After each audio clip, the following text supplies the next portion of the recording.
आणि ज्यावेळेस तो हे जग सोडून निघून गेला ते ठीक आहे, पण पुढच्या 4-5 दिवसानंतर ना आपल्याला त्याच्या बॉडीच्या कडणीवर जायचं आहे. मी ते 3 क्लाइंबर सबमिट करून खाली येत कॅम्प 2ला आमची गाठभेट झाली. त्यावेळेस त्यांच्याकडे बघून असं वाटलं कदाचित बुद्ध असे असू शकतात. म्हणजे माझ्या पुढे 2 तास गेलेल्या व्यक्तीची ती डेड बॉडी होती की त्या सिच्युएशनला असं दिसलं की आता आपण 100% मरणारच आहे, आपण जगूच शकत नाही. आता तू इथून गेल्याच्या नंतर ना बायका पोरांना समाजाला काय तोंड दाखवशील? हरला म्हणून आलायस म्हणून दाखवशील. आणि त्यांनी तुला त्यासाठी मदत केली 11 रुपयापासून. मी खाली मान घातली, डोळे झाकले, शांत फक्त म्हणलं छत्रपती ताकद द्या, छत्रपती ताकद द्या असं 3 वेळा बोललो. आणि त्यानंतर ना माझा ऑक्सिजन मास्क जो बंद पडला होता तो चालू झाला. सगळ्यात ओल्ड एज असं त्यांचं रेकॉर्ड झालं. 2 वेळा एव्हरेस्ट केला त्यांनी. तर ते सर होते, त्यांना स्नो ब्लाइंडनेस झाला, त्यांना दिसायचंच बंद झालं होतं. आपल्या बरोबर असणारा जो 1.5 वर्ष सह्याद्रीमध्ये बरोबर प्रॅक्टिस करतोय, जो 60 दिवस आम्ही एका टेंटमध्ये होतो, एका प्रवासात होतो, तो व्यक्ती आज मृत्यूच्या दारात आहे. 23 मे 2023 रोजी सकाळी आमच्या टीममध्ये सगळ्यात 15 मिनिटं लेट निघून सगळ्यांच्या पुढे 2 तास अगोदर 8:30 जगाच्या सर्वोच्च शिखरावर पोहोचलो होतो.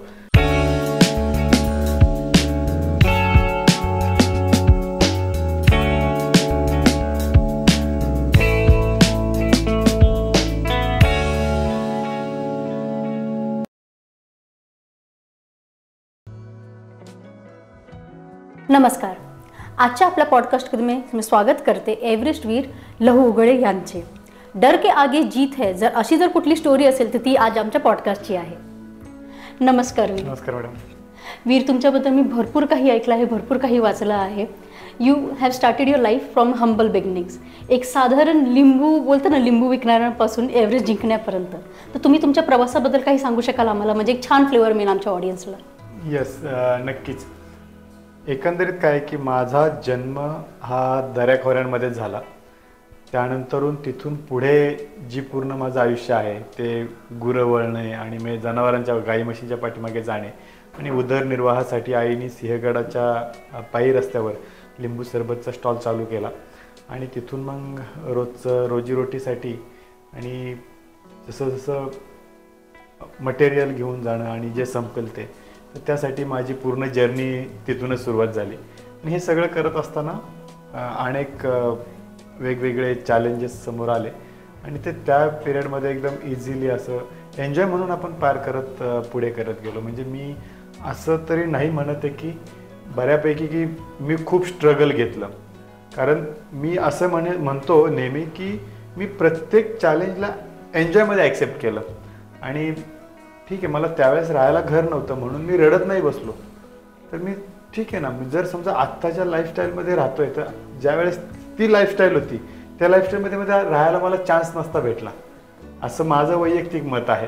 आणि त्या हिशोबाप्रमाणे मग जसं की लिंबू सरबतचा स्टॉल म्हणजे ते एव्हरेस्ट जर्नी जेवढी वाटते तेवढी सोपी नाही आहे. आणि हे एक छोट्या ह्याच्यामध्ये नाही सांगता येणार, कारण की तो खूप वर्षाचा प्रवास आहे. प्रत्येक दिवस हा एक वेगळा काहीतरी चॅलेंज होतं.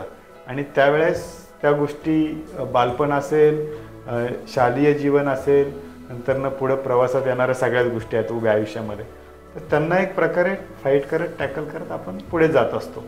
तर तसंच माझ्याही लाईफमध्ये झालं. आणि सिंहगडावर जसं मी सुरुवातीला म्हटलं की तो जो प्रवास होता म्हणजे आलेला जो संकट आहे ते काही ना काहीतरी संधी घेऊन येतं. तसंच त्या सिंहगडावर लिंबू सरबत, साखर, मीठ, पाणी किंवा तिथे लागणाऱ्या ज्या काही गोष्टी आहेत त्या घेऊन जाण्यासाठी मला कष्ट लागत होते. पण ते कष्ट होत आहेत म्हणून मी त्याच्यावर खचून किंवा रडत नाही बसलो, तर ते कष्ट मला कुठेतरी माझ्या शरीराला इंटरनल मजबूत बनवत होते.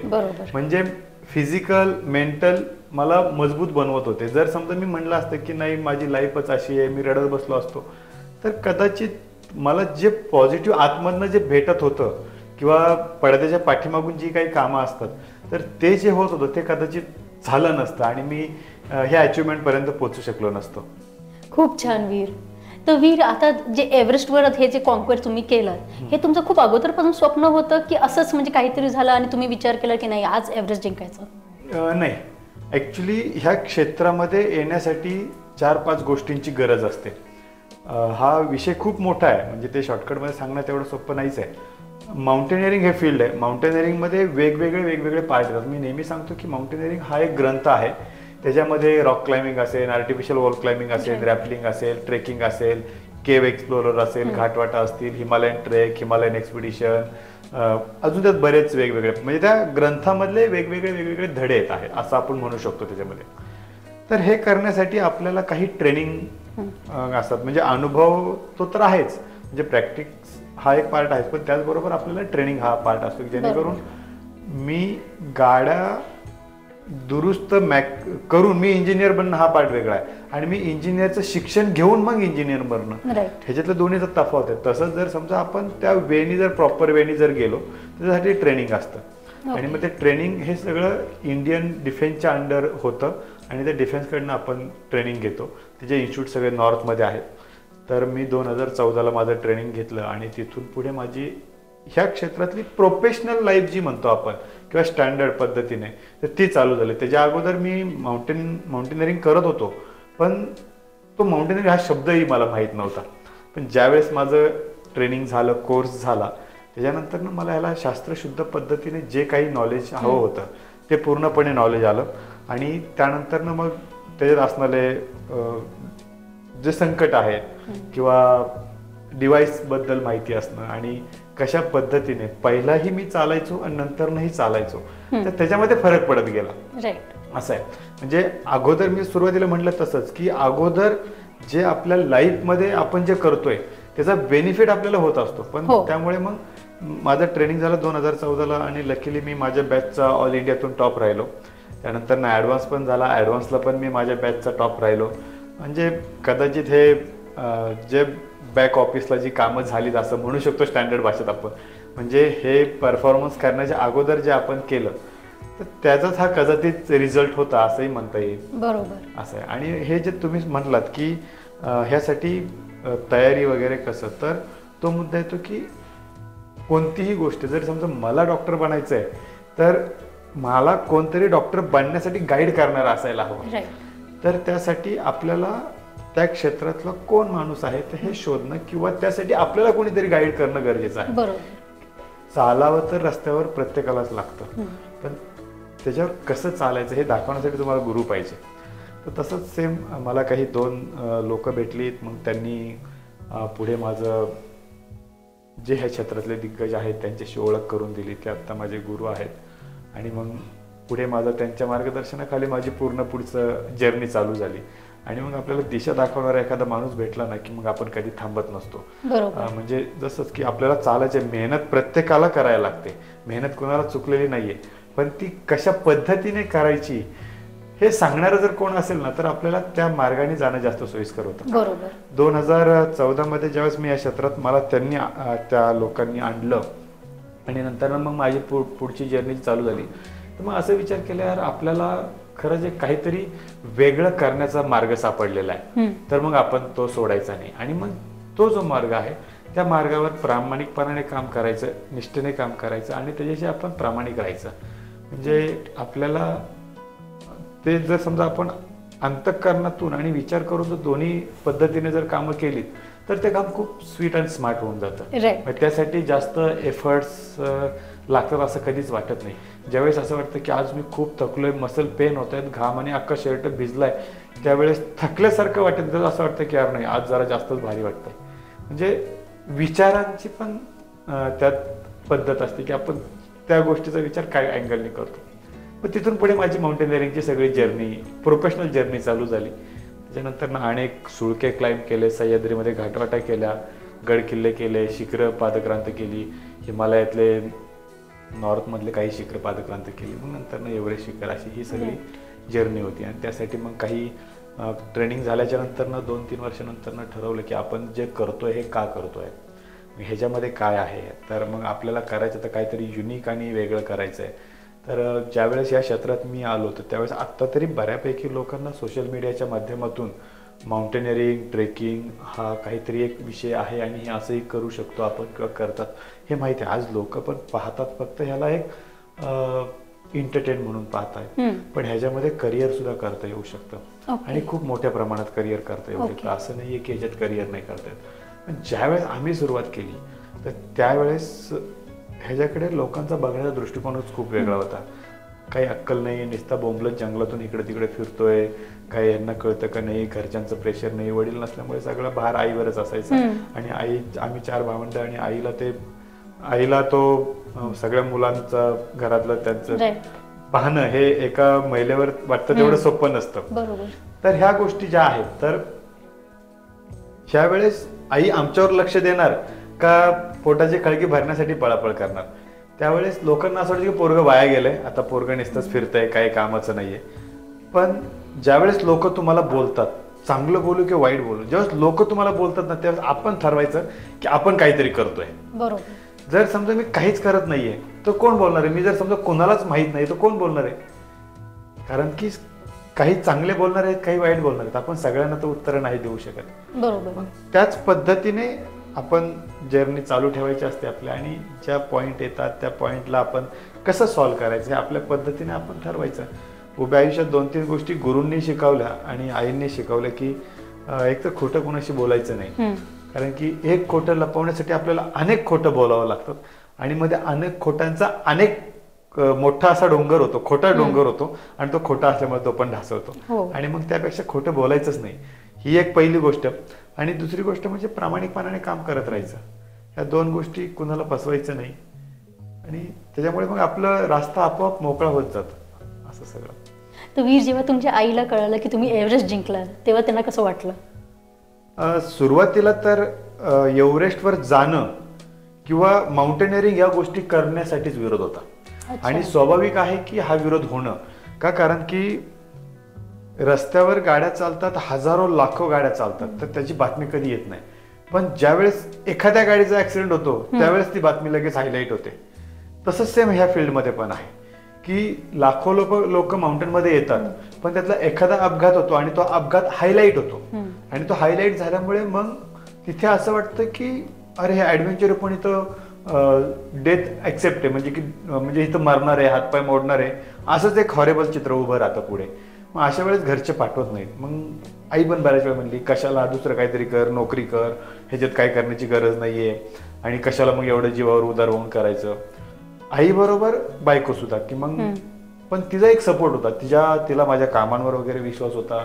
त्यामुळे माझी एक जे टीम वर्क तयार केलं होतं त्या टीमला माझ्यावर विश्वास होता, आणि त्यामुळे मग कुठेतरी तिचं मन झालं की नाही आता आपण ठीक आहे, ह्यांचं टार्गेट आहे किंवा ह्यांचं गोल आहे तर ह्यांना तो पूर्ण करू देत.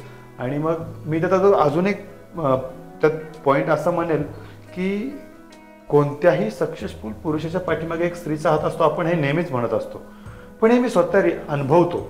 आणि का, कारण की माझी मोहीम ही माझी एकट्याची नव्हती, कारण की ह्याच्याबरोबर अनेक लोकांचे हात होते, आशीर्वाद होते, त्याचबरोबर तेवढाच मोठा सपोर्ट हा माझ्या फॅमिलीचा पण होता, म्हणजे आईचा आणि बायकोचाही होता. कारण एव्हरेस्ट मोहिमेवर जाणं म्हणजे सुसाईड अटेम्प्ट करायला जाणं हा एक ठरलेला फॉर्म्युला आहे, आणि हे कोणीही चुकवू शकत नाही किंवा थांबवू शकत नाही.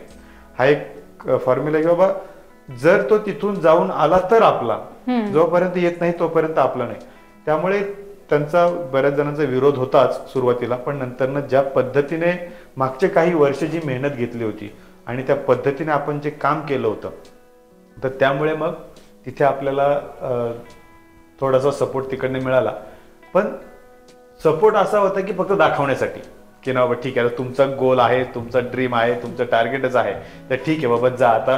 कारण की त्यांना माहिती आहे की आपल्याला याला जा म्हणण्याशिवाय ऑप्शनच नाहीये. बरोबर असं आहे. त्यामुळे त्यांनीही पडद्याच्या पाठीमागून थोडा विरोध होताच, पण समोर सपोर्ट होता. असं होतं का, कारण की तो जो मुद्दा आहे की डेथ आणि शेवट हा कुणालाही पटणारा नाहीये. बरोबर. ह्या गोष्टी होत राहतात. मग त्यावेळेस त्याच्यानंतर ना मग ज्यावेळेस मी एव्हरेस्ट सबमिट केला, तिथून नेपाळमध्ये खाली त्यांच्या काठमांडू शहरात आलो, आणि तिथून मग त्याच्या अगोदरच माझा सबमिट झाला. त्याच दिवशी माझ्या गुरु ऑलरेडी तिथं होते, आणि त्यांनी वॉकी टॉकीवर, आणि तिथून मग सॅटेलाइटवरनं त्यांच्यापर्यंत कॉल आला, तिथून मग इकडे कॉल झाले, आणि मग ती बातमी सगळीकडे झाली.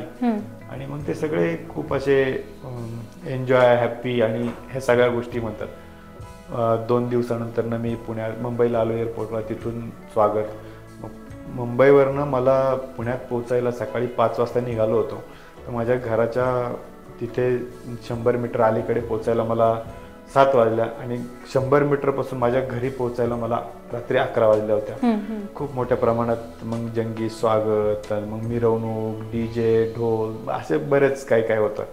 तर तो एक वेगळा क्षण होता. पण ज्या वेळेस आपण मेहनत करत असतो ना, तर ते कुणाला दिसत नसतं. बरोबर. आणि ज्या वेळेस त्याचा काहीतरी एक वेगळं रिझल्ट मिळतो, तर त्याच्यानंतर ना तुम्हाला मग त्या सगळेजण त्या गोष्टीचं ऍप्रिशिएट करतात. पण ज्या वेळेस तुम्हाला कोणी सपोर्ट करत नसतं त्यावेळेस तुम्ही कधी हारायचं नाही हे मी स्वतःला सांगायचो. आणि नेहमी एकच गोष्ट मनात ठेवली की ठीक आहे ना, आज संपलोय ना, ज्या वेळेस मग मागचे 5 वर्ष 10 वर्ष 20 वर्ष बॅकफुटवर जायचं लगेच, त्यावेळेस काय होतं माझ्याकडे काहीच नव्हतं. बरोबर.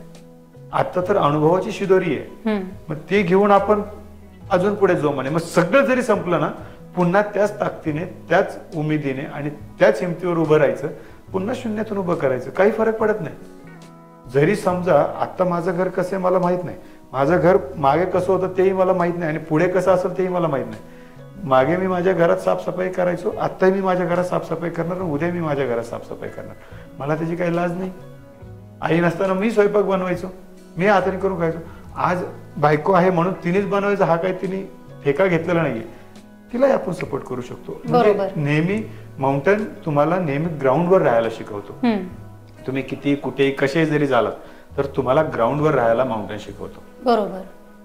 तर वीर, मी तुमची अजून म्हणजे पूर्ण मी आर्टिकल वाचलेला की तुमचा जो एक्सपिरियन्स होता जेव्हा तुम्ही एव्हरेज जेव्हा क्लाइंब करत होता, तो म्हणजे चॅलेंजेसनी तर भरलेलाच होता, पण कुठे ना कुठे तुम्हाला एक इमोशनल म्हणा किंवा एक मेंटल म्हणा, ते पण तुम्हाला चॅलेंजेस भरपूर फेस करावे लागले.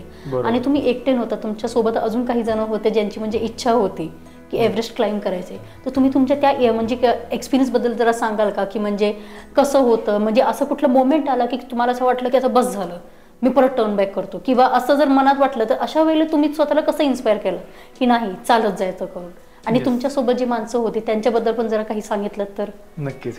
ऍक्च्युली मी जर्नी थोडीशी अगोदरपासून घेईल, जेणेकरून काय आहे की मेन पॉइंट सांगितला तर त्याच्या अगोदरचं जे काय ते समजणार नाही. त्याचा रिझन असं आहे की एव्हरेस्ट मोहिमेला जाण्याच्या अगोदर एकतर आपल्याला मेंटली, फिजिकली, फायनान्शियली फिट असावं लागतं. राईट. तुम्ही मेंटली फिजिकली फिट आहात आणि त्याच्याबरोबर टेक्निकली फिट असायला हवं. मेंटली फिजिकली टेक्निकली आणि मग थर्ड पार्ट येतो, फोर्थ पार्ट येतो फायनान्शियली फिट. तर आता मेंटली फिजिकली टेक्निकली तर माझे ट्रेनिंग झालं होतं, मी सगळं फिट होतोच. फिजिकल माझा तर ऑलरेडी सिंहगडाने आणि त्या सह्याद्रीने मला भरभरून दिलेलाच होता, आणि ह्याच्यातूनच मी सह्याद्रीमध्ये ह्युमन आणि अॅनिमल रेस्क्यू करताना माझा ऑलरेडी मी मेंटली फिट झालो होतो. त्यामुळे ह्या सगळ्या गोष्टीतून ऑलरेडी ह्या 3 गोष्टी माझ्याकडनं कव्हर झाल्या. मेन जो पार्ट राहिला होता तो म्हणजे फायनान्शियल. आता जी माझी जर्नी होती जशी सुरुवातीच्या पासून की एक लिंबू सरबतचा स्टॉल म्हणजे कधी 20, 50, 100 रुपये शनिवार रविवार सोडलं तर 200-400 रुपये भेटणार, मग ह्याच्यावर उदरनिर्वाह होणार का एव्हरेस्ट सारखी मोहिमेला लागणारे 35 लाख रुपये उभे होणार? पण आयुष्यात अशक्य असं काहीच नाहीये. मग आपण जे काही मागे कर्म करतो किंवा हे असतात, मग त्याच्या कर्मावरची फळं तुम्हाला पुढे भविष्यात मिळणारे असतात. सेम त्याच पद्धतीने मी माझ्या एव्हरेस्ट मोहिमेला ऍक्च्युली मी ठरवलं गोल जो आहे तो 2017 मध्ये, पण मी की 20ला आपल्याला एव्हरेस्टला जायचंय. पण सगळ्यात जाणतो की आपण 2019ला एक मोठी महामारी आली आणि सगळं थांबलं गेलं. तर त्यानंतर ना पुन्हा जो फ्लो होता तो फ्लो तयार करण्यासाठी पुन्हा मला 2020 नंतर जे थोडंसं लॉकडाऊन आणि ते शिथिल झालं, त्यानंतर माझं 21 हे वर्ष आहे हे पूर्ण स्वतःला पुन्हा प्रेझेंट करण्यात गेलं, कारण की प्रत्येकाची सिस्टम बदललेली होती.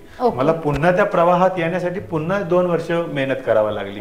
पण त्या कोविडच्या काळामध्ये लोक खचून गेली. मी त्यावेळी असं म्हटलं की नाही, हाच आपल्याकडे बेस्ट चान्स आहे की स्वतःला अजून जास्त मजबूत करण्यासाठी. मग मी स्वतःवर वर्कआउटवर त्या पिरियडमध्ये जास्त अजून कॉन्सन्ट्रेट केलं. त्याचबरोबर जे काही ऍक्टिव्हिटी चालू होत्या त्यातून फिजिकली मेंटली तर मजबूत होत चाललोच होतो. फायनान्शियल साठी मी 2022 जानेवारीमध्ये अपील केलं की मी 1 वर्षानंतर एव्हरेस्टच्या मोहिमेसाठी तयारी करतोय आणि मी निघणार आहे. मला सगळ्यात पहिली रक्कम होती 11 रुपये. 11 रुपयापासून लाखो रुपयापर्यंत मला मदत आली. एव्हरेस्टसाठी टोटल 35 लाख रुपये खर्च येतो. माझं बजेट 35 लाखाचं होतं, मला 34 लाख रुपये टोटल खर्च आला.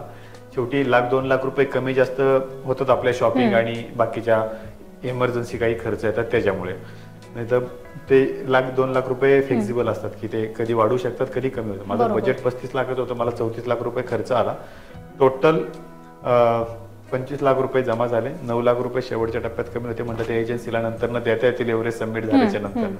त्यांनी हे दिलं की नाही, तुम्हाला 100% पेमेंट आल्याशिवाय आम्ही सोडणार नाही. ऑलरेडी मी इंडिया सोडून नेपाळमध्ये तर पोहोचलो होतो आणि तिथे त्यांनी मला 6 दिवस थांबवून ठेवलं की तुम्हाला जर आता पैसे नाहीत तर आम्ही सोडू शकणार नाही.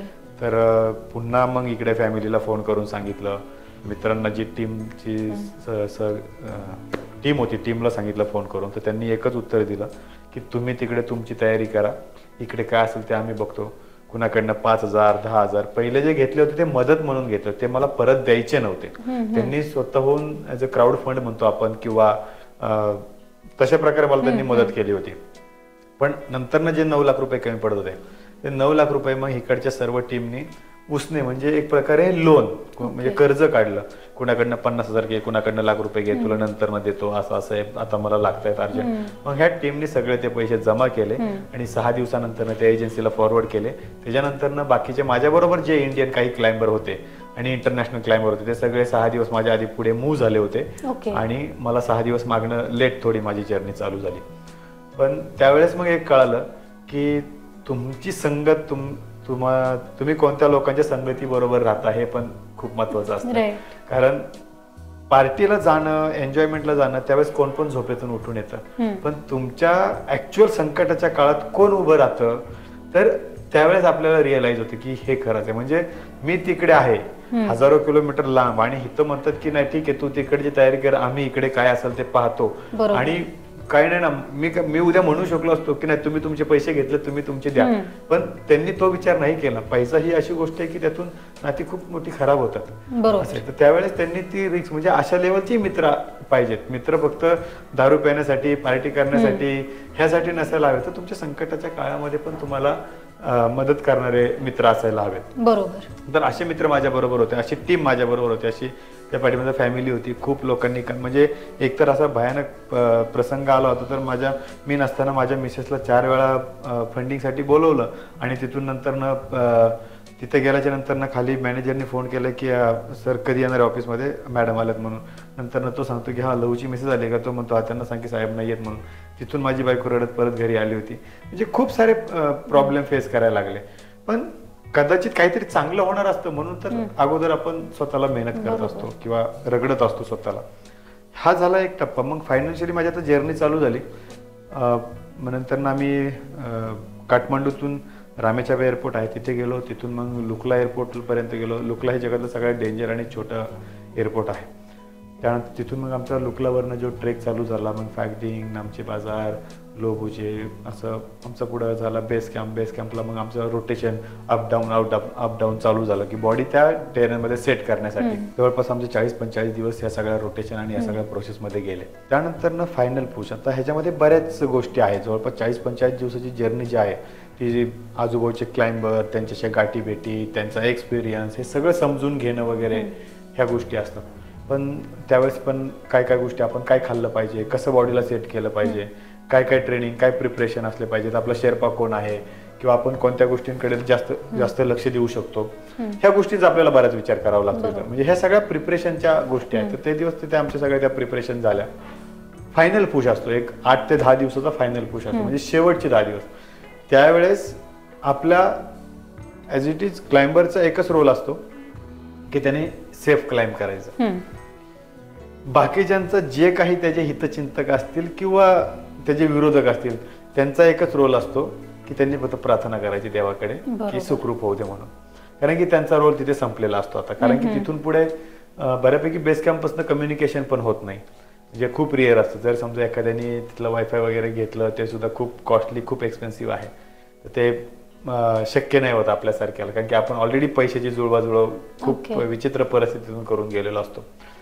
तर तिथून गेल्याच्या नंतर बेस कॅम्प सोडल्याच्या नंतर आपलं काहीच कम्युनिकेशन होत नाही. जर समजा फक्त आपल्याकडे सॅटेलाइट असेल तर सॅटेलाइट पण आपल्याला काही परवडत नाही, आपल्या त्या बजेटच्या बाहेर जातं सगळं. त्यानंतर जेव्हा आम्ही बेस कॅम्प सोडणार आणि समिट पुशला जाणार, त्यात आम्ही होतो इंटरनॅशनल 4 क्लाइंबर होते आणि इंडियन आम्ही टोटल 8 क्लाइंबर होतो.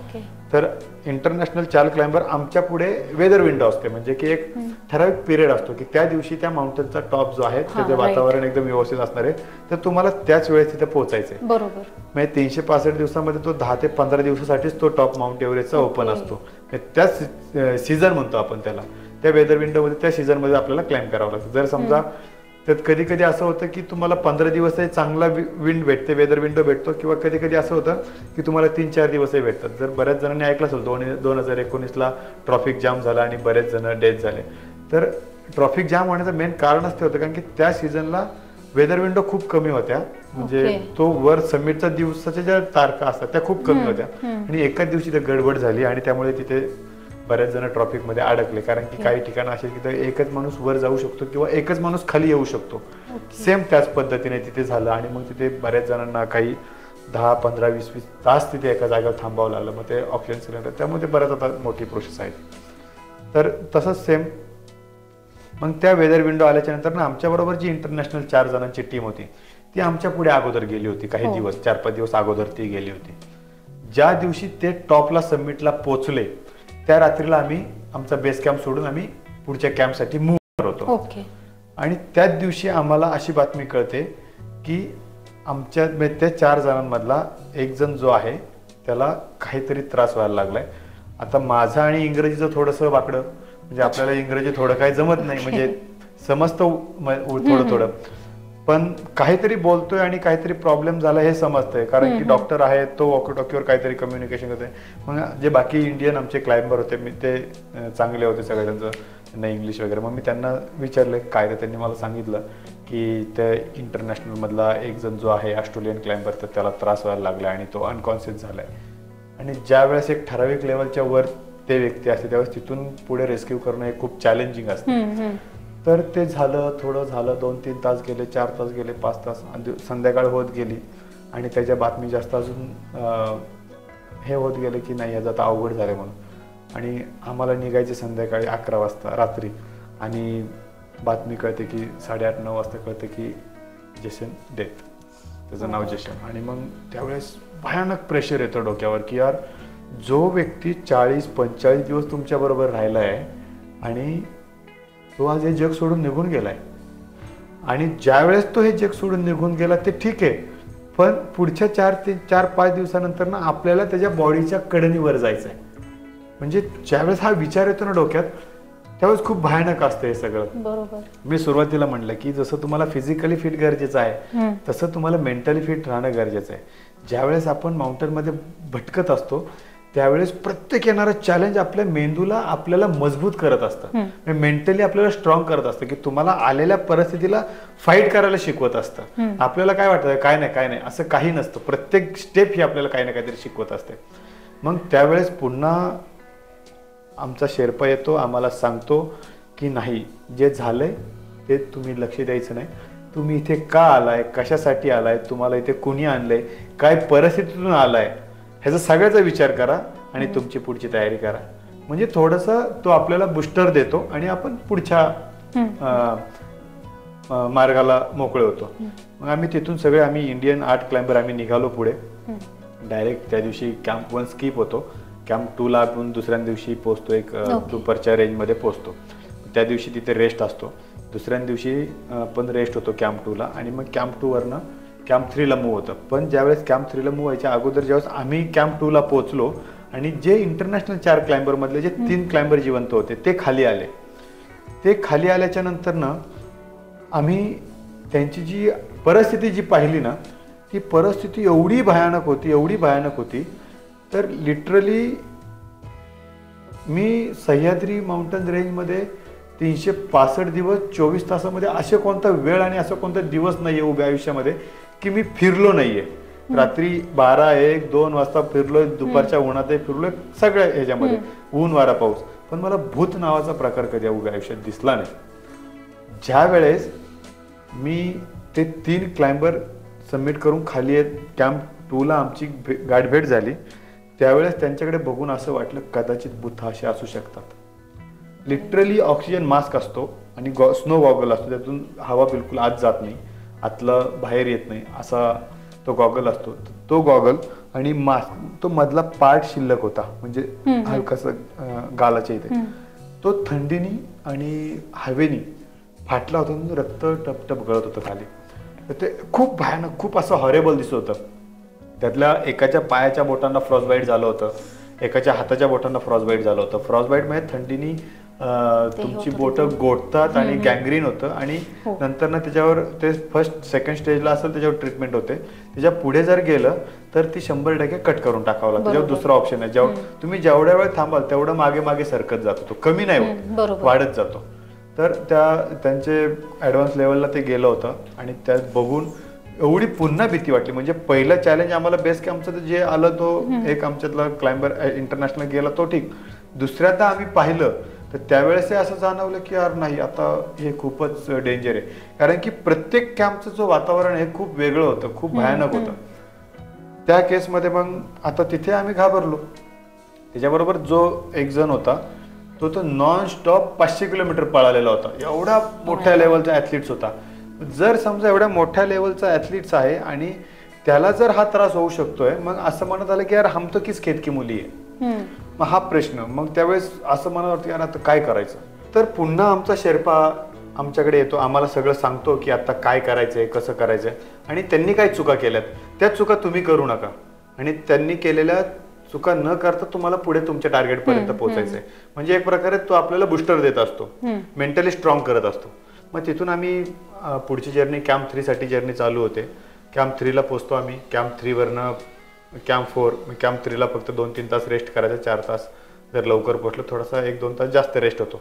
कॅम्प 4 ला पोहोचलो. कॅम्प 4 ला पोहोचल्याच्या नंतर नवीन चॅलेंज परत समोर. भयानक मोठ्या प्रमाणात विंड आणि स्नोफॉल चालू होता तिथे.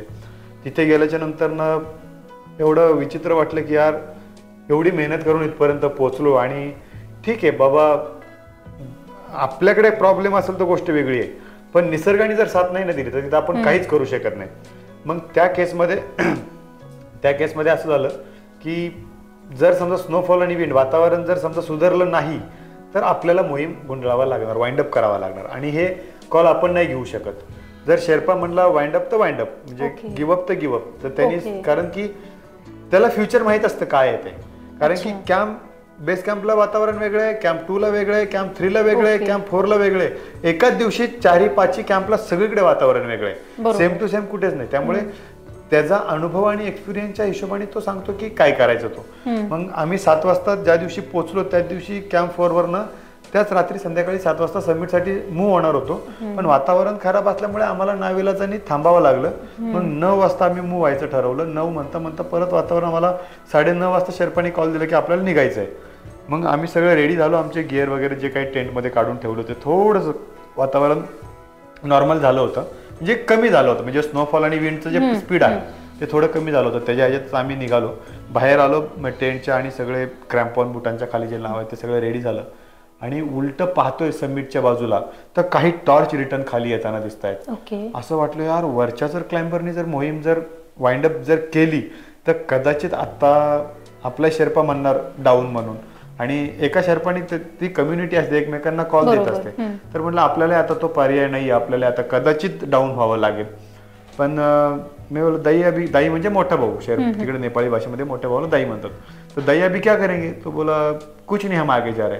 तर माझे ते मन में लड्डू फुटा असं झालं. म्हणजे यार चला आपल्याला तर वर जायचंय. मग सगळ्यांनी आमच्या बाकी जी टीम होती, आम्ही टोटल 8 जणांमधले कॅम्प 2 वरनंच एकाने ह्यांची हालत बघून गिवअप केलं होतं. त्यामुळे आम्ही 7 जणच राहिलो होतो. आम्ही सगळ्यांनी सुरुवात केली. मी सगळ्यांच्या मागे एक 10-12 मिनिटांनी 15 मिनिटांनी मी सगळ्यांच्या मागून निघालो, कारण की माझ्या शेर्पाला सगळं आवरायला वगैरे वेळ गेला. माझं लक म्हणावं का बॅड लक म्हणावं मला माहित नाही. सगळ्यांचे शेर्पा बेस कॅम्पलाच अलॉट केले गेले होते, म्हणजे प्रत्येकाला दिले गेले होते. माझा शेर्पा मला कॅम्प 3 ला भेटला पहिला, कारण की तो रोड म्हणजे होता तिथे, पण तो ऑक्सिजन सिलेंडर आणि बाकीच्या रोटेशन त्याच्यामध्ये होता. माझ्या शेर्पाचं माझं कम्युनिकेशन होतं. कॅम्प 3 पासून आम्ही दोघं एकत्र होतो. त्याच्या अगोदर माझा शेर्पाला मी ओळखत नव्हतो आणि तो मला काही ओळखत नव्हता. असं सगळं ते झालं होतं. पण ठीक आहे. मग कॅम्प 4 ला पोहोचलो, तिथून निघालो. शेर्पाने सगळं सांगितलं. शेर्पाने मला त्यावेळेस एक वॉर्निंग दिली आणि गाईड पण केलं म्हणता येईल, धमकी दिली म्हणता येईल, किंवा सपोर्टही केला म्हणता येईल. तो आता कशा पद्धतीने तो वेगळा. तो मला म्हणला की सर आपका 50% लक मेरे हाथ में. आपको जो भी होता है आप मुझे बताना है, आपको छुपाना है। मैंने बोला देखो दाई, मेरे घर में फैमिली है, कुछ भी हो जाए मुझे जिंदा वापस जाना है, तो मुझे छोटी सी भी प्रॉब्लम आती है ना तो मैं आपको तुरंत बता दूंगा, तो आप उसका टेंशन मत लो।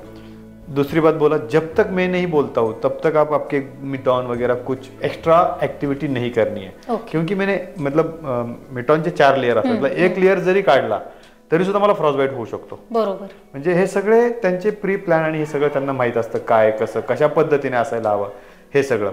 मग त्यानंतर ना शेर्पाणी माझ्या उभ्या आयुष्यामध्ये माउंटेनिअरिंगमध्ये एवढा मी ऍक्टिव्हिटी करत असताना पहिल्यांदा कोणीतरी माझ्या बुटाचे जे क्रॅम्पॉन आहेत हे लावले होते। मला खूप त्यावेळेस गिल्टी फील होत होतं, यार आपली एवढीही लायकी नाहीये की आपण लावू शकत नाही।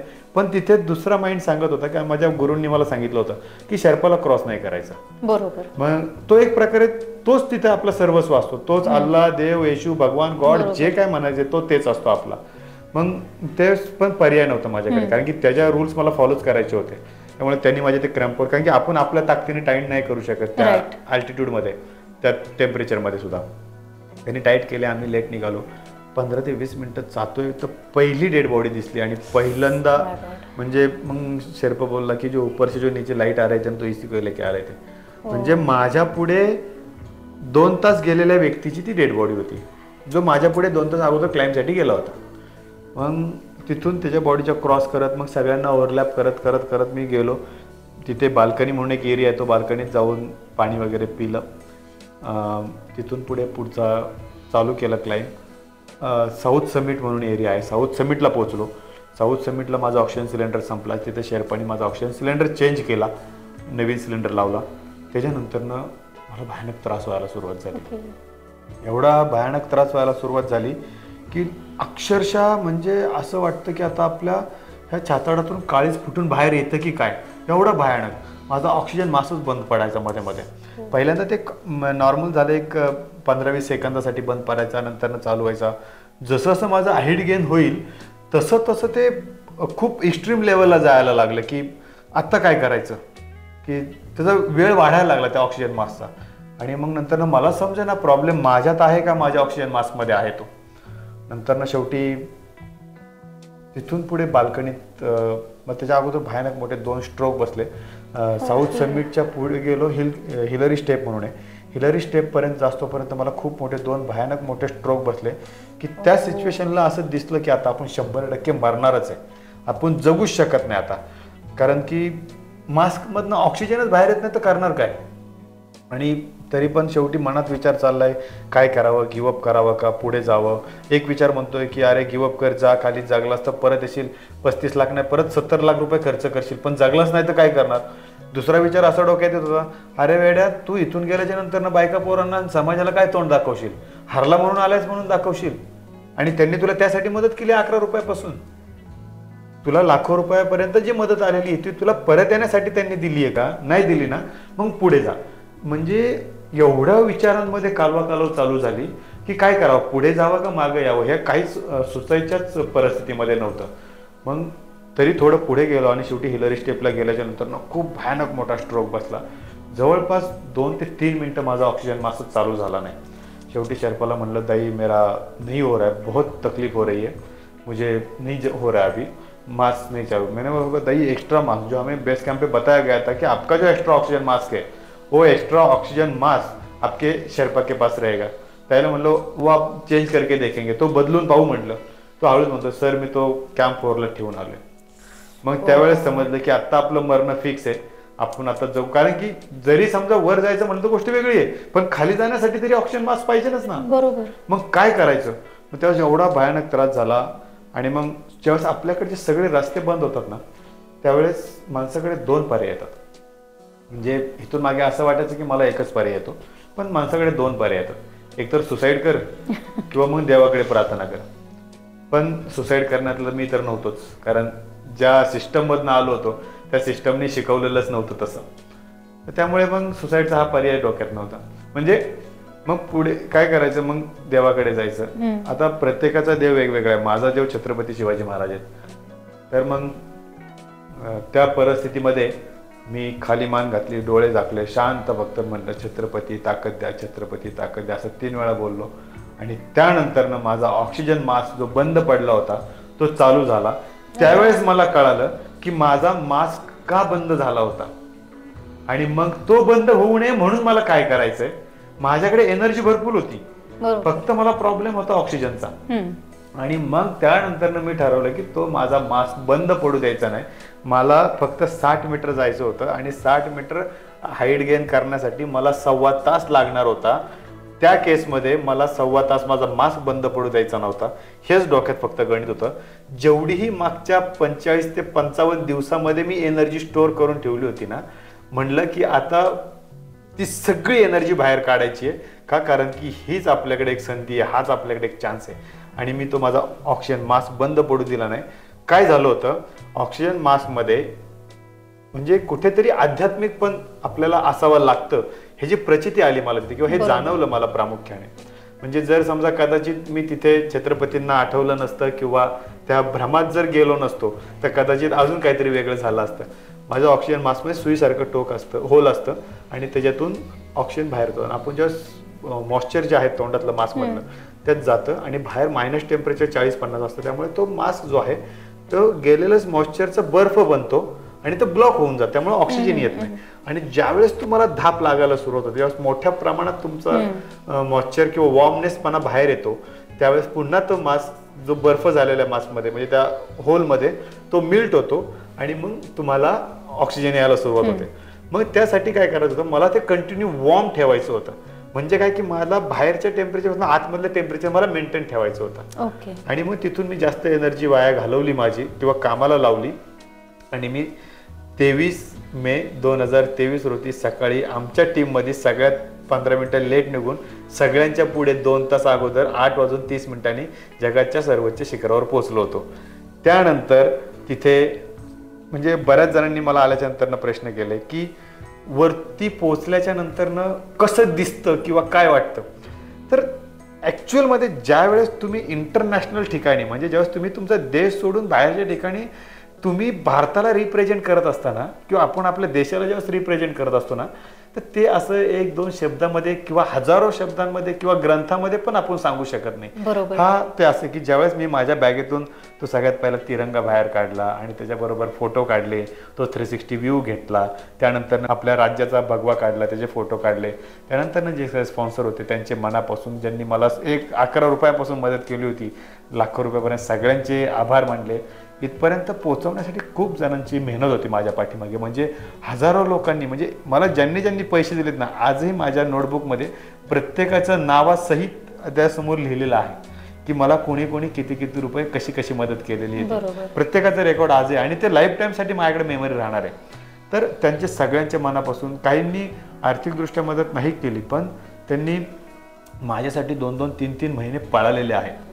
कारण की सगळ्यांनाच सपोर्ट करणं शक्य नसतं आणि पैसा एवढंही सगळं काही नसतं, त्याच्याबरोबर बाकीच्याही गोष्टी लागतात.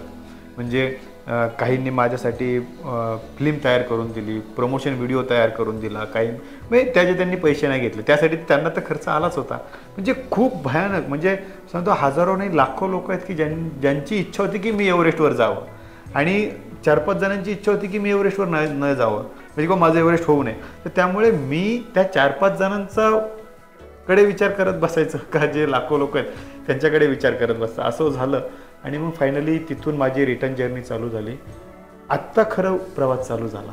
म्हणजे फक्त सबमिट करून नाही, रिटर्नचा प्रवास एकदम भयानक आणि चॅलेंज असतो.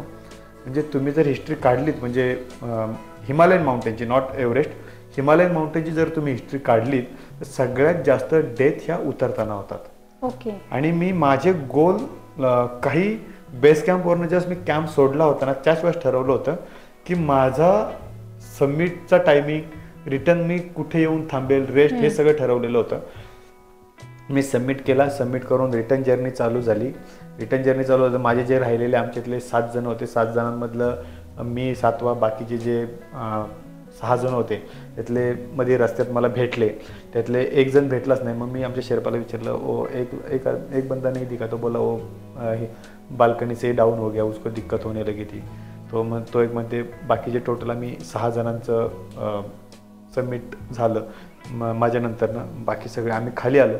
मी डायरेक्ट येऊन कॅम्प 4ला आलो. कॅम्प 4ला थोडासा दाईला म्हणलं मला गरम पाणी दे, कारण की थंड पाणी पिऊ शकत नाही. त्याने दुसऱ्या एका टेंटमधनं गरम चहा आणला आणि मी ते क्रॅम्पॉन काढायच्या नादात त्यांनी वाटी भरून दिलेला चहा. तर माझं ते असं डाऊन जॅकेट असतं, जॅकेटचा कधी टच लागला माहीतच नाही, तो सगळा चहा पण सांडून गेला. आता मी सांगू शकत नव्हतं त्याला की तो चहा सांडलाय म्हणून. त्यांनी तर दिलं होतं दुसरीकडनं मागून, कारण की तिथे एका एका थेंबाची किंमत असते. म्हणजे एवढा भयानक त्रास होतो की मी माझ्या खिशातले चॉकलेट काढून माझ्या टेंटमध्ये फेकून दिले होते. एवढं वेटचं कॅल्क्युलेशन करावं लागतं. तर मग तिथून मी कॅम्प 3 ला आलो.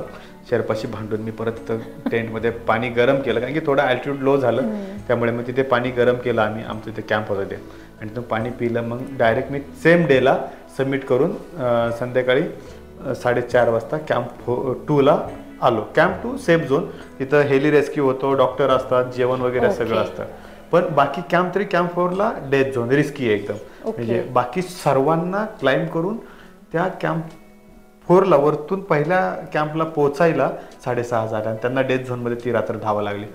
त्याच पिरियडमध्ये काहीतरी जो कॅम्प 2 चा डॉक्टर होता तो इंग्लिशमध्ये बडबड करतोय हे कळालं. आणि जे एका आमच्या क्लाइंबरने मी गिवअप केलं होतं अभिषेकनी, तर अभिषेक दादाला म्हटलं अरे दादा काहीतरी गडबड झाली आहे. म्हटलं की वर आपल्या टीमशिवाय दुसरी कोणतीच टीम नाहीये म्हटलं, आणि तो डॉक्टर जो आहे तो फक्त आपल्याच टीमचा आहे. तर त्यामुळे म्हटलं की काय, तर त्यांनी मग तो ते डॉक्टरपाशी गेला, त्याचं सगळं कम्युनिकेशन ऐकलं आणि मला म्हटलं की अरे आपल्यातला एक क्लाइंबर येतो, त्याला त्रास व्हायला लागला, तो अनकॉन्शियस झाला आहे आणि तो कुठे आहे. मध्ये सगळी चौकशी काढली तर मग तो अशा ठिकाणी होता की तिथून त्याला कॅम्प 4 ला आणण्यात आला. तिथं त्याला रात्रभर इंजेक्शन वगैरे, तिथं जी काही ट्रीटमेंट करायची तो सगळा शेर्पाच करणार.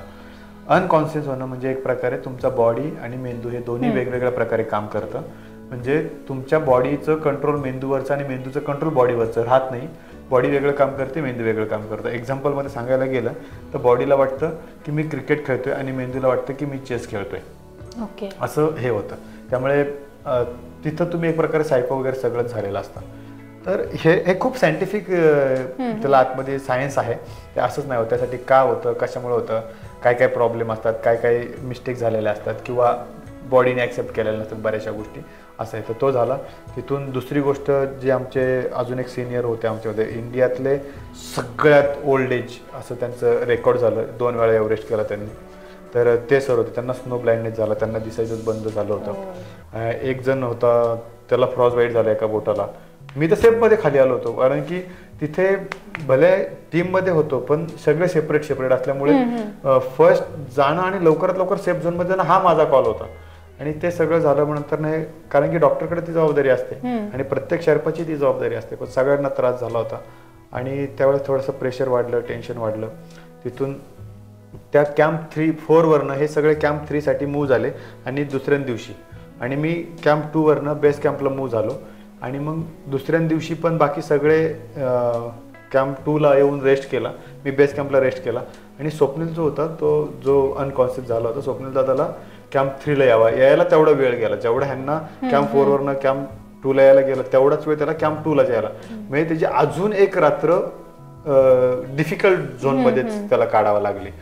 आणि मग तिसऱ्या दिवशी सकाळी हेलिकॉप्टरची खूप जुळवाजुळव झालं. तो एक खूप मोठा विषय आहे की ॲक्च्युली त्याच्यावर एक 15-20 पानं लिहिली जातील, एवढा मोठा तो चॅप्टर आहे की तो हेली रेस्क्यू पण खूप भयानक लेवलला झाला. एव्हरेस्टच्या इतिहासातला पहिल्यांदा असं हेली रेस्क्यू झाला की कॅम्प 3 वर कोणीतरी हेलिकॉप्टर उतरवला. एवढं भयानक, म्हणजे थोडी मिस्टेक झाली तर अख्खा हेलिकॉप्टर ब्लास्ट झाला असता. मग तिथून दुसऱ्यांना, बाकीच्यांना ज्यांना कॅज्युअलिटी होती त्यांना सगळ्यांना कॅम्प 2 वरनं हेली रेस्क्यू झाला.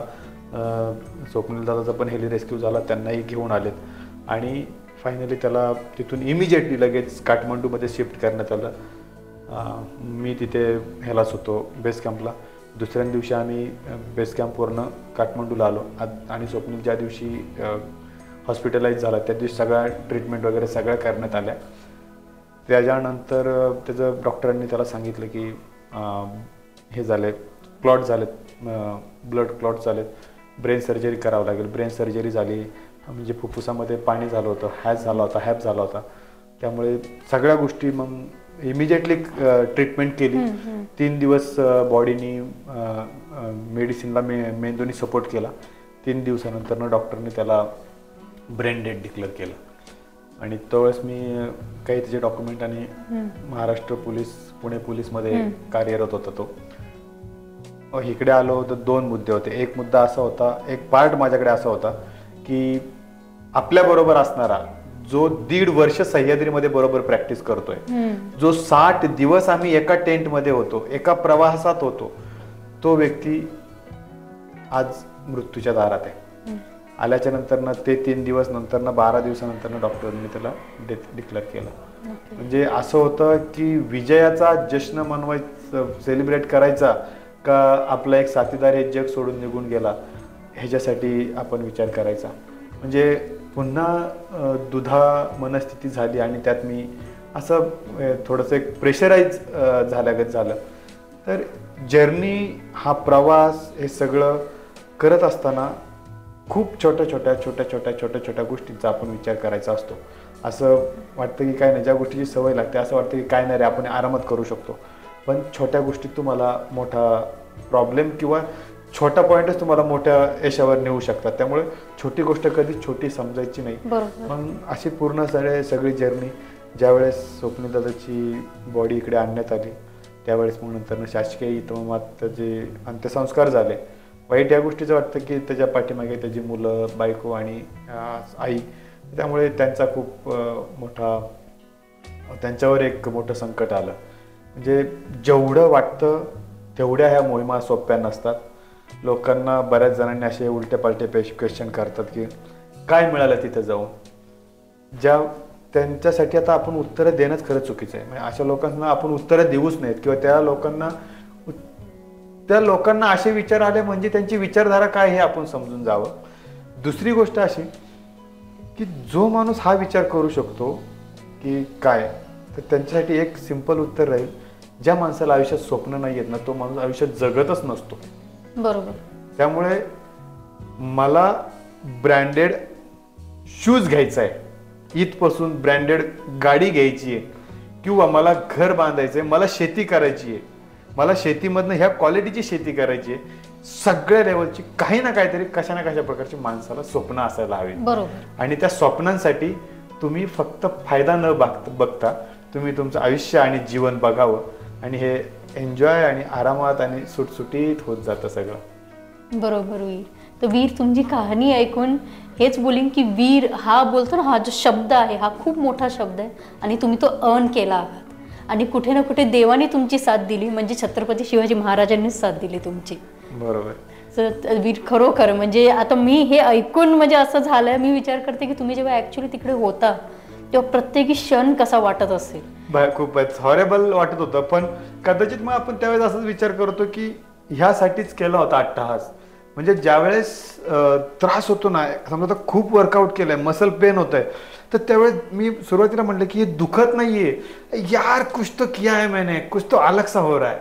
म्हणजे असं आतमधून येतं ते. बरोबर. म्हणजे की ज्यावेळेस आता मी आज जास्त रनिंग केली, माझे थाईज खूप पेन व्हायला लागलेत, आणि ज्यावेळेस मग पायरी चढताना असं वाटतं यार आज प्रेशर येते त्याच्यावर, हा यस कुछ तो हो रहा है, असं नेहमी जाणवतं ते. सो वीर, आपल्या दर्शकांसाठी तुम्ही काही एक स्पेशल मेसेज द्याल, एस्पेशली त्या लोकांसाठी ज्या लोकांना तुमच्यासारखंच एव्हरेस्ट जिंकायचं असेल? नक्कीच मी त्यांना एक सांगेल की कुठल्याही क्षेत्रात जाताना ना, प्रत्येकजण आपल्या आयुष्यात एक एव्हरेस्ट कोणत्या ना कोणत्या प्रकारचा गाठण्याचा प्रयत्न करतो. जॉबवाले आहेत त्यांना वरची पोस्ट हवी असते, किंवा जे बिझनेसवाले त्यांचा बिझनेस एका एव्हरेस्ट एका उंचीवर नेऊन ठेवायचा असतो. तर त्यांना मी एक सांगेल की आलेल्या संकटांना रडत बसू नका, पुन्हा एक नवीन उमेदीने उभे राहा. जिथे जिथे संकट येईल, जिथे जिथे असं वाटते संपलं, तिथे तिथे पुन्हा सुरुवात करायची ताकद ठेवा, आणि जे काही करा ते व्यवस्थित प्लॅनिंग विचार करून, आणि एक सर्वात महत्त्वाचं सांगेल की गुरुवर्यांच्या मार्गदर्शनाखाली करा. कारण की तुमचा गुरु कधीच तुमचं वाईट विचार करत नाही, दुनिया कशी असू दे. आणि जर समजा तुमच्या आयुष्यात तुम्हाला चांगला गुरु असेल तर तुम्हाला मार्ग चांगले भेटतील.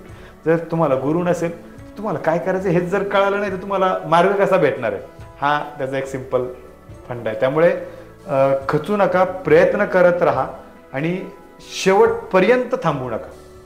जर आपण थांबलो ना, तर जोपर्यंत तुम्ही अपडेट आहात तोपर्यंतच लोकांमध्ये किंवा तुमची जी कार्यपद्धती आहे ती दिसणार आहे.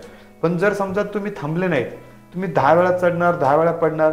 माझ्या स्टोरीमधनं एवढंच, फक्त मी असं सांगत नाही की तुम्ही असं करा किंवा असंच केलं पाहिजे. मला जे प्रॉब्लेम आले, मला काय प्रॉब्लेम आला, तर त्याचे तुमच्या प्रॉब्लेमशी कॅल्क्युलेट करा. ह्याला असा प्रॉब्लेम आला ना, आपल्याला ह्याच्यासारखा हा नाही, ह्याच्यासारखा प्रॉब्लेम येऊ शकतो. मग त्या प्रॉब्लेम प्रमाणे आपण फाईट करून पुढे जात राहायचं. थँक्स अ लॉट वीर, तुम्ही खूप छान बोललात. तुमची स्टोरी ऐकून म्हणजे असं बोलतात, आता तुम्ही जसं बोललात की म्हणजे मोटिवेशनल पण खूप वाटलं की म्हणजे तुम्ही करू शकलात. तर भरपूर जण पण जे तुमच्यासारखे विचार कसे करतात ते पण करू शकतात. पण तो पण एक आहे की लाईक जसे भरपूर तुम्ही सांगितलं की भरपूर जणांचे डेथ झाले असे, तर तो बोलतो ना, तो जो छंद तुम्ही बोलला की तुम्ही आनंदी पण आहात, पण तुम्ही काही कुठल्या तरी गोष्टीला मिस पण करत आहात. आय थिंक हे रेअर असतं, हे सगळ्यांच्याच आयुष्यात येत नाही, पण तुमच्या आयुष्यात आलं. पण खरोखर तुम्ही स्पेशल आहात वीर त्या बाबतीत. आणि आपण माझ्या गुरूंनी मला नेहमी सांगितलं की आपण आपलं जे कार्य आहे किंवा आपलं जे काम आहे, आपण हे प्रामाणिकपणाने करत राहायचं. मी सुरुवातीला पण तेच म्हटलं, त्यातून जे भेटलं ते घेत राहायचं आणि त्यातलं थोडं थोडं देत राहायचं. आता ह्याच्या बाबतीत जे कोणी माझ्याकडे ह्याचं प्लॅनिंग आणि यासाठी येतात, त्यांना मी डायरेक्ट तुम्ही एव्हरेस्टला जा असं सांगतच नाही. बरोबर. मी त्यासाठी त्यांचा पाया मजबूत करणे, त्यासाठी त्यांना काय काय पद्धतीने गेलं पाहिजे. कारण की जो व्यक्ती तिथे जातो त्यातले रेशो जर पाहिलं तर डेथ रेशो पण आकडा पण मोठा आहे. आणि नुसतं तिथपर्यंत पोहोचण्यासाठी जर समजा तिथे जाऊन फेल्युअर 2 प्रकार आहे. एकदम सिंपल सांगतो, फेल्युअर 2 प्रकारे असतात. एक फेल्युअर असतो सक्सेसफुली फेल्युअर, एक फेल्युअर असतो अनसक्सेसफुली फेल्युअर. म्हणजे तुम्ही छत्रपती शिवाजी महाराजांकडनं काय शिकलो आपण, तर हेच शिकलो. काही मोहिमांना आपल्याला मागे यावं लागलं 2 पावलं. पण का, तर माझे सैन्य वाचणार आहेत. बरोबर. माझा जो खर्च होणार तो वाचणार आहे. पण तिथे जर समजा माझं मोठ्या प्रमाणात जर सैन्य मारलं गेलं तर कुठेतरी स्वराज्याला त्याचा मोठा फटका बसणार आहे. म्हणून ती मोहीम मागे घ्यायची. बरोबर. मग ह्या गोष्टींचा विचार करणं, म्हणून ते प्रॉपर पाया मजबूत करून घेणे आणि मग त्या स्टेप बाय स्टेप त्या पद्धतीने. जर समजा मी जर म्हटलो असतो की नाही, मी 2017 ठरवून 2017 मला एव्हरेस्टला जायचंय, तर कदाचित मी गेलो असतो त्यावेळेस, पण जिवंत आलो असतो का नसते हे नसतं माहीत.